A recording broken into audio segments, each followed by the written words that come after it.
Hello everyone, and welcome to Elephino Open number 9. I am Elephino. This is a America's Region tournament that consists of 256 players. It's going to be a single elimination format, and they play a best of 5 conquest with a ban. So basically the way that works is each player picks 4 classes that he or she would like to play, and then their opponent is allowed to ban one of them, leaving each player with 3 eligible classes. So it's a best of 5 out of those 3 classes that are remaining. So now that we got some preliminaries out of the way, we are getting ready to start our first game, which will be between Luis Carlo and Sniper 8. Let me go ahead and show you the bracket real quick before we get started, so you guys kind of have a rundown of what's going on here. So there you can see the bracket. We're going to be starting with the first semifinals match you see there, and then we'll also be doing the other semifinals match, as well as the third place match, and obviously the championship match. So we got 4 matches of Hearthstone coming up, so stick around and we'll have a lot of action-packed Hearthstone coming your way. Let me go ahead and get these guys to start when they're ready, and then we will get you guys in there to the action as soon as I am. So it looks like Luis Carlo is going to be running Hunter, Warlock, and Warrior, whereas Sniper 8 has Druid, Hunter, and Warlock. Sniper 8 should be on the bottom of your screen whenever they get started, and Luis Carlo will be at the top of your screen. Don't worry remembering that. I will have the classes on the left side of your screen, so you do not need to remember that. I'll try to keep that updated with little check marks to signify when a player has won with the class and then it is locked out.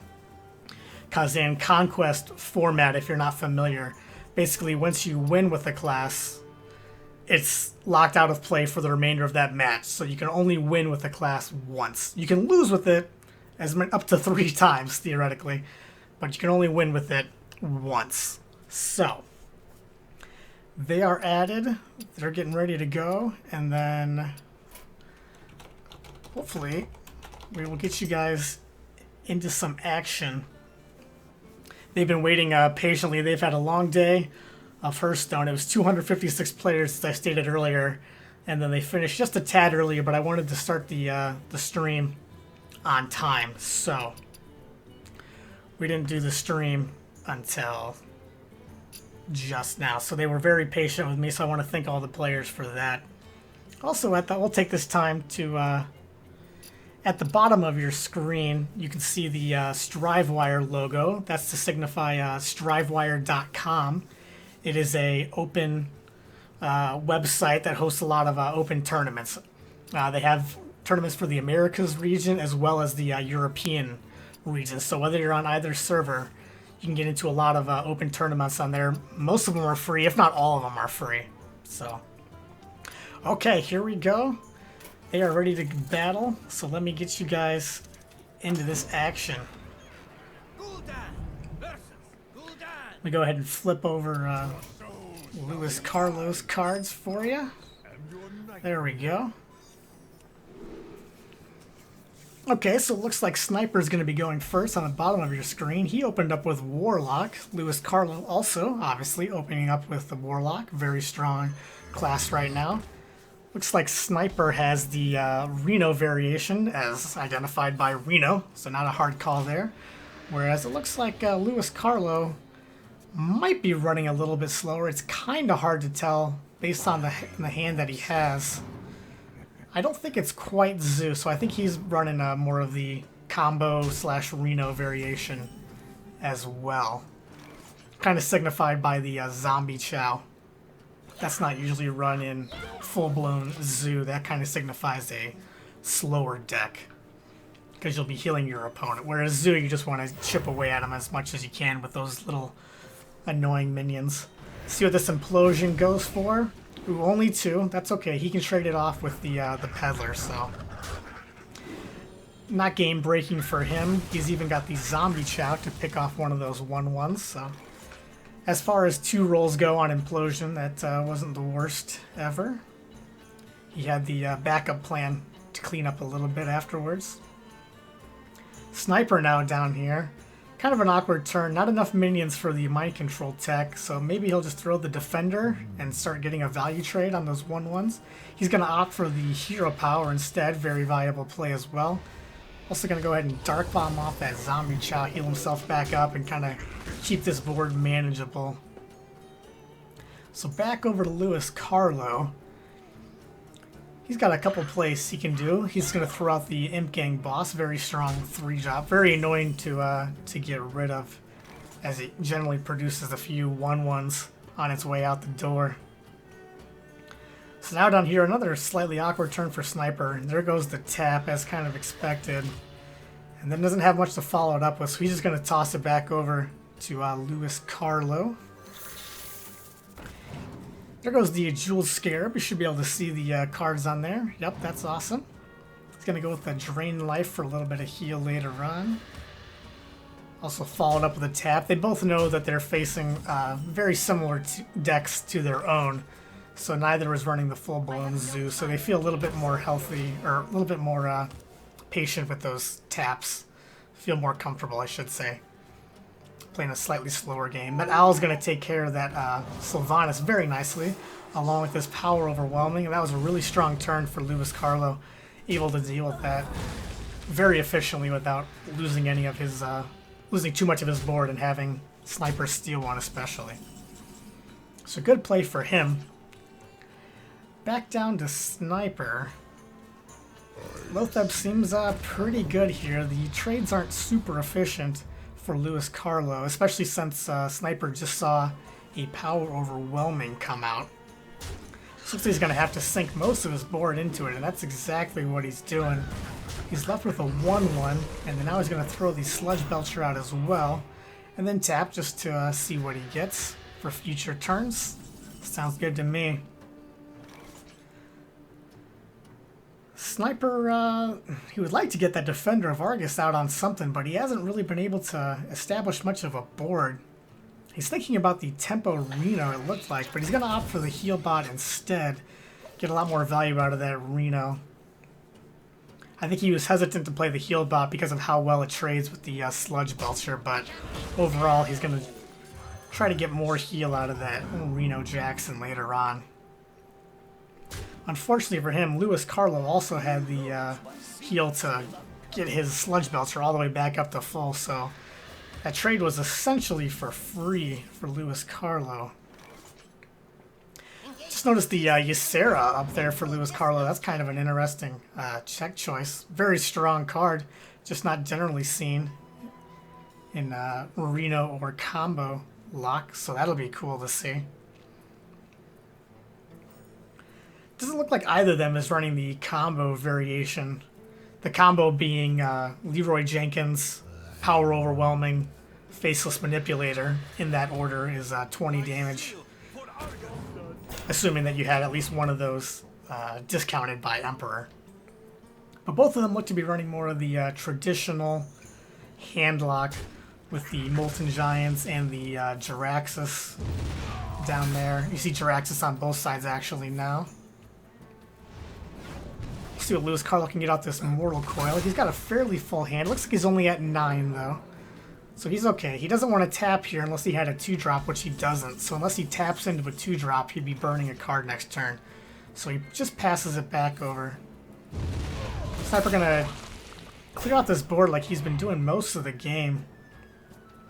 Well, hold the phone. There's a Faceless Manipulator for Sniper, so he may have a combo after all. We'll have to see how this plays out. So he may just plan on using the Jiraxis for heal later on, or it's just a very strong card, so definitely viable as a backup plan in case you take a while to draw into your combo pieces. He's going to tap and play that Molten Giant for the same amount. Makes sense.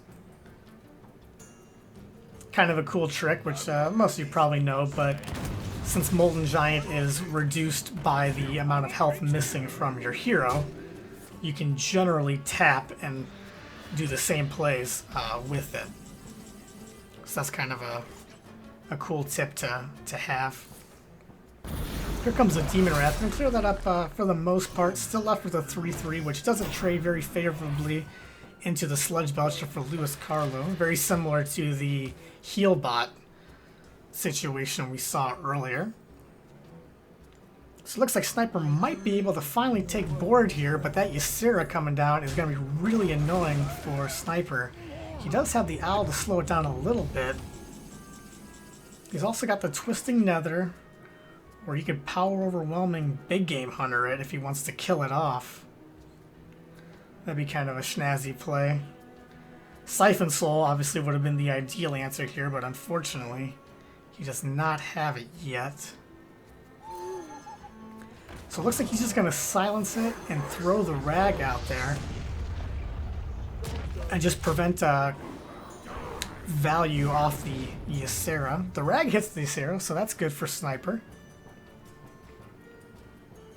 I imagine, unless he had a combo turn coming up, which doesn't look like he has any of the combo pieces next turn. So if it went face, he'd need another Rag shot to go face as well to finish him off next turn, from what it looks like right now. There's the Siphon Soul from Lewis Carlo, going to clear up that Rag. This Dr. Boom seems like a pretty strong card.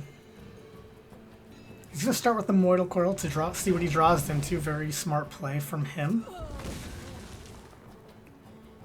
He could even tap to see what he gets and still play the Reno if he doesn't get anything he likes. It looks like he's just going to throw the Dr. Boom. Sorry, Dr. Boom is what I meant, not Reno there. Still play the Dr. Boom if he likes. But he's kind of getting a little low on health, so I'm not sure if he feels how comfortable he feels tapping here if he's not going to Reno.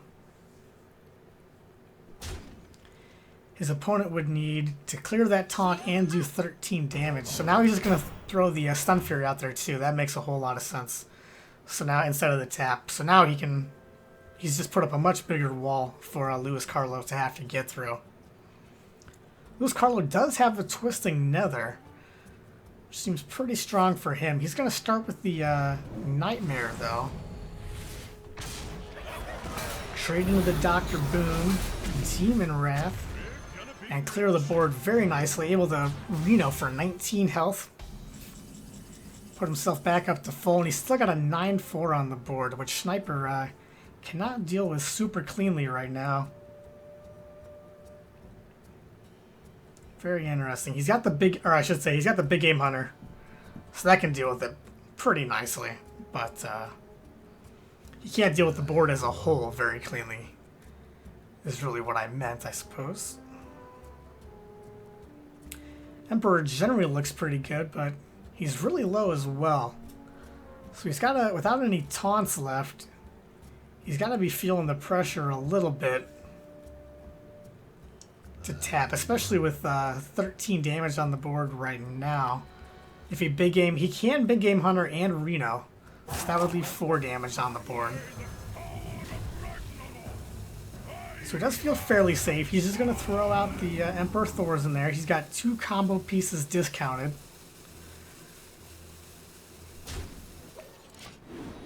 But he did not heal except for the Earthen Ring Farseer, so he did not Reno.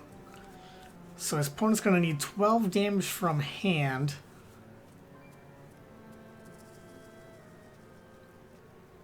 Not too terribly difficult to do. But fortunately for Sniper, Lewis Carlo does not have it at this point. So let's see what he opts to do. He's going to definitely want to deal with that Emperor, and there he does with the trade-in from Reno and the Drain Life that he picked up off the Peddler earlier, so that was a good pickup for him.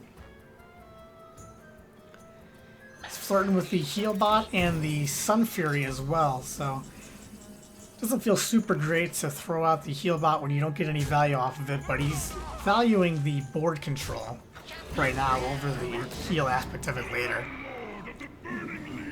That Emperor was huge last turn. It will allow him to play Jaraxxus and Hero Power this turn, so he gets the 6/6 on board and the weapon established. He still has a Reno to heal himself back up to 15, but he will never be 30 again in this game. At least he was able to get the Molten Giant out of the way before he Had to use Jiraxis. That's a huge play for him. Luis Carlos going to need an answer for that 6-6. He taps into Rag, so this could be huge, depending on where this Rag shot goes. It does throw up the 6-6, so that's really good for him. Sniper has the Faceless along with the Big Game Hunter. That's going to deal with that very nicely. He can even create another 6-6 and deal 3 damage to his opponent's face. So he's going to go down to... He's going to deal 11 damage this turn. So Luis Carlos is now down to 14. He already used Reno. He's in a very difficult position. He has the Twisting Nether still, but let's see if that's going to be enough. Sniper has the Arcane Golem, Abusive, Power Overwhelming. So that's 10 damage right there. Plus the weapon would be 13, so he was 1 off lethal this turn.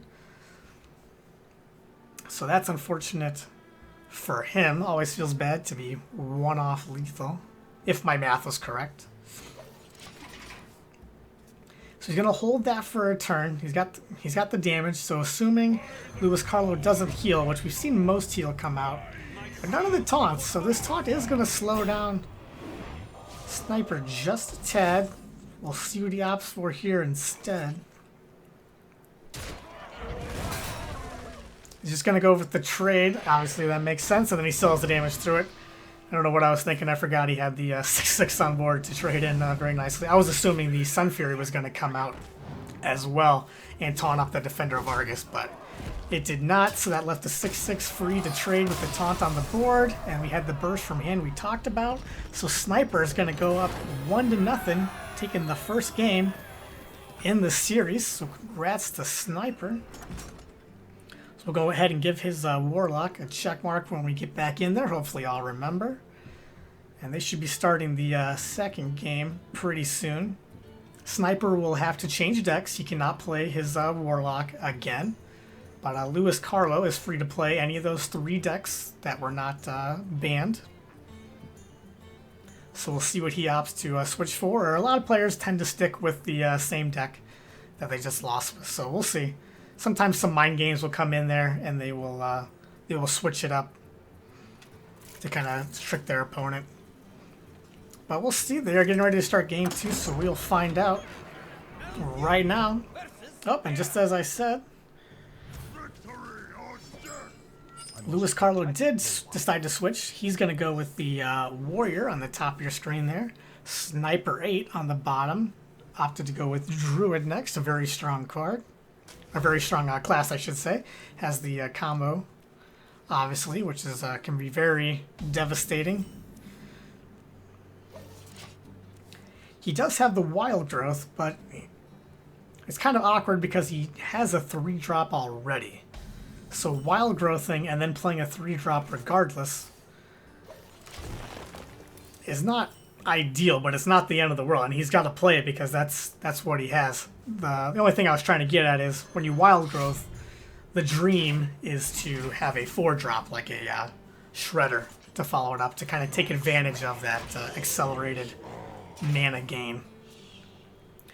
But having a curve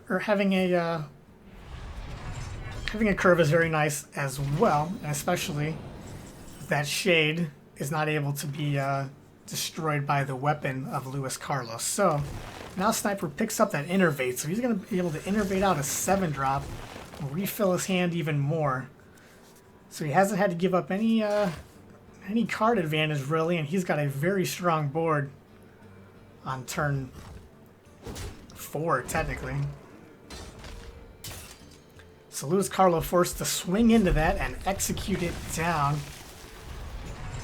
You don't generally plan on dealing with a 5-5 on turn 4, but fortunately for him, he had kind of an answer to it. Generally want to stay to execute for something a little bigger, but that 5-5, you can't let it stick around.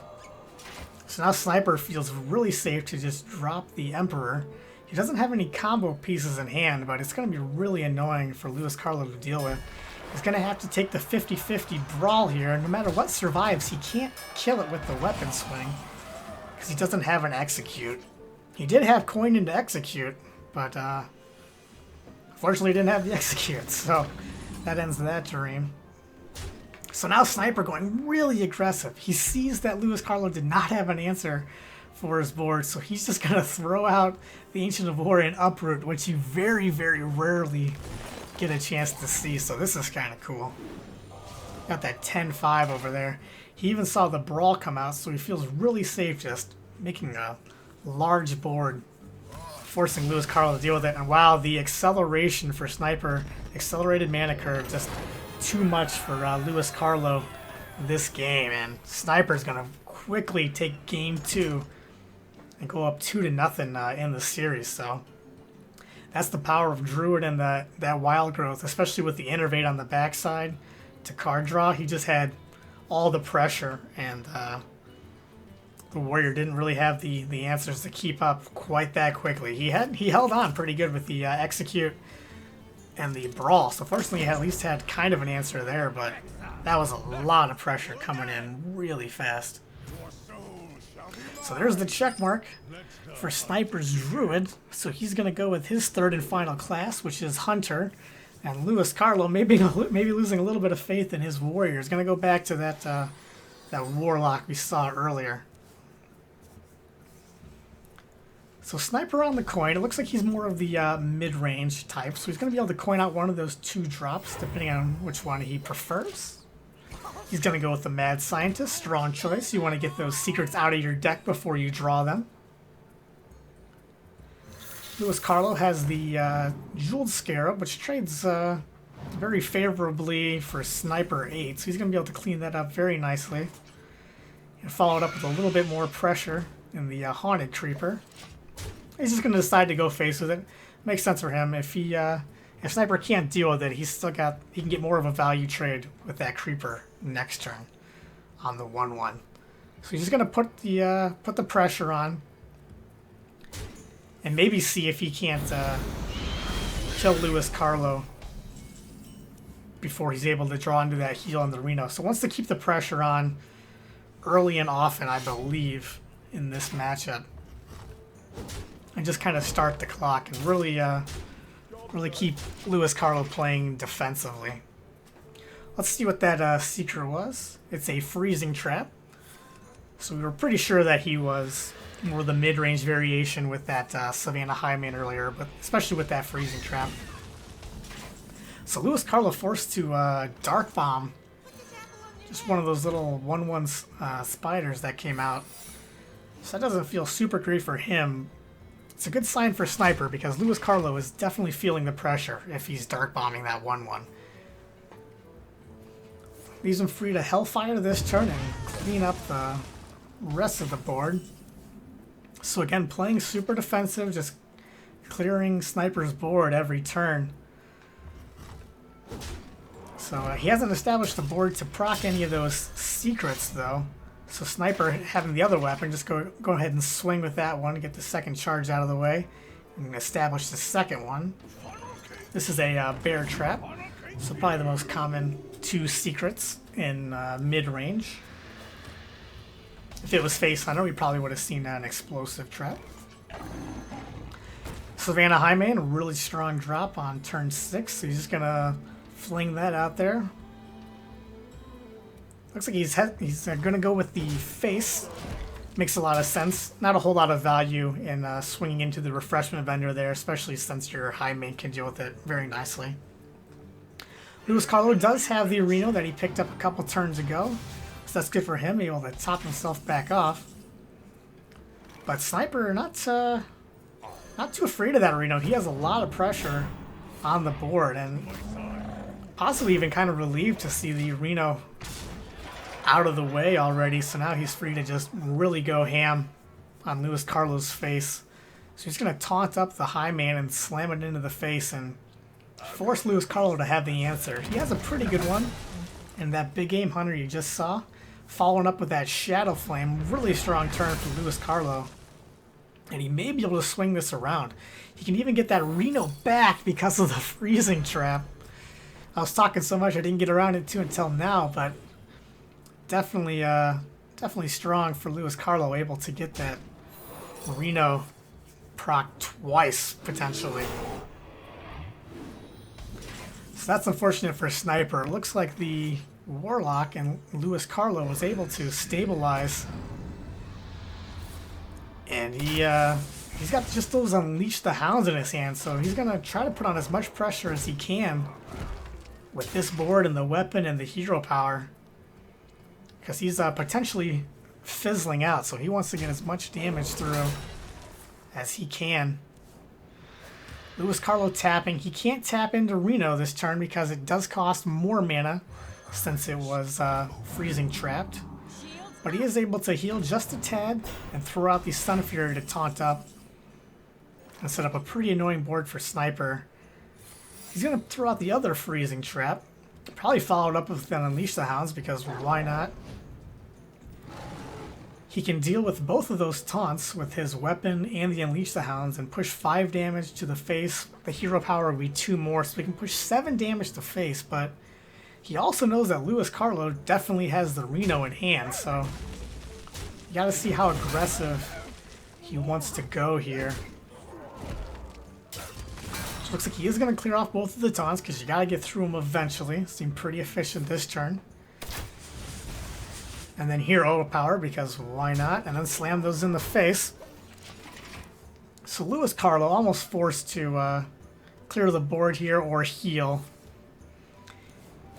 He's going to tap into the Reno to get full value. So Reno Jackson going to go ahead and put Luis Carlo all the way back up to 30 again. The freezing trap procs this time on the Sun Fury, so he's going to get a taunt, another taunt. He decided not to. He wanted to proc the secret this turn because he was probably pretty sure it was another freezing.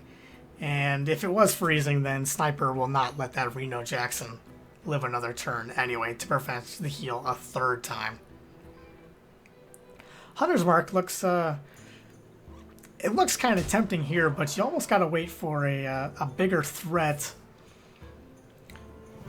So he's going to use it here, so I stand corrected. He wanted to get the value out of it right now. Definitely a viable play. I was advocating for him holding on to it in case he decided to make that decision, because you know that Luis Carlo has several big drops, so he might have been a little bit greedier with it.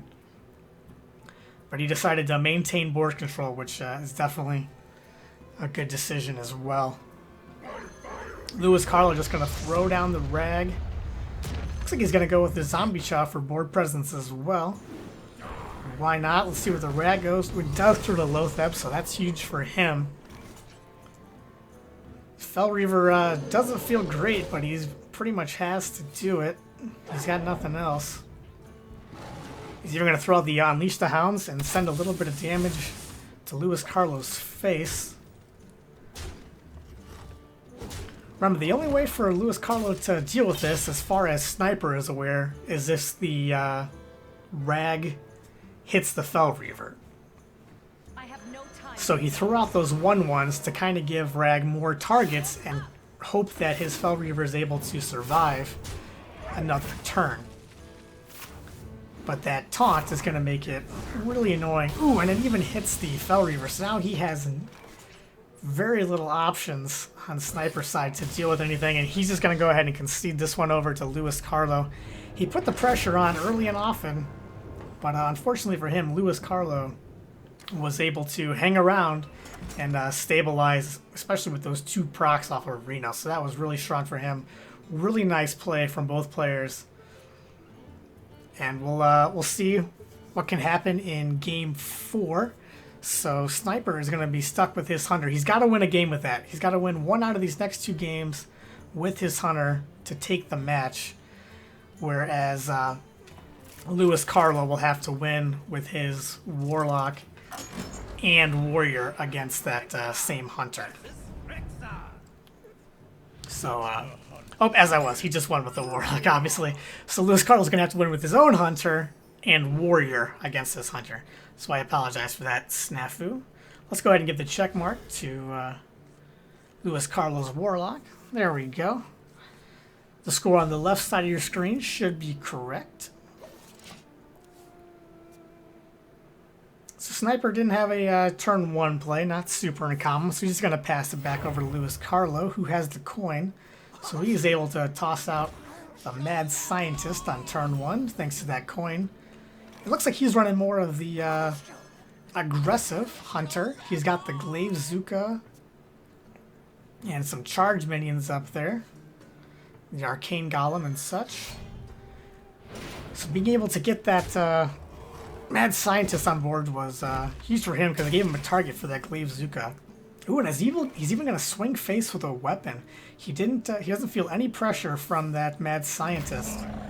So he does not care that the Mad Scientist is going to be able to trade back in. In fact, he was probably counting on it. And that's why he didn't feel the pressure to kill it with his weapon charge. Let's go ahead and see what these secrets are for you guys at home. So we got a freezing trap on the bottom and a freezing trap on the top as well. So Luis Carlo running double freezing trap in his, maybe it's a hybrid Hunter, more so than the full-on aggressive face Hunter, as it were. So Sniper being really patient, expecting the freezing trap. And he's just going to taunt up his Misha and then be able to proc the freezing trap this turn and perhaps get the benefit again from the Houndmaster. If he does play this Juggler, though, he is fully invested into the freezing trap. Because if he goes face here and it was explosive and he had played the Knife Juggler, he would have got punished super hard. So fortunately for him, it was freezing trap, and he played around it anyway by not playing the Juggler. So really high skill level from both of these players, and it's showing in some of the little plays, like that one right there. It may seem really basic, but if you mess it up, it could be potentially disastrous. So really smart play for Sniper, navigating the secrets. And now Luis Carlo's going to proc the freezing trap with his Creeper, so he's going to get those back in his hand. He can play them again later. He's also going to clear up the remainder of that Misha and establish his second freezing trap. Freezing trap seems really good right now against that Fel Reaver on board. Especially since Luis Carlo has seemed more aggressive if you're in Sniper's seat.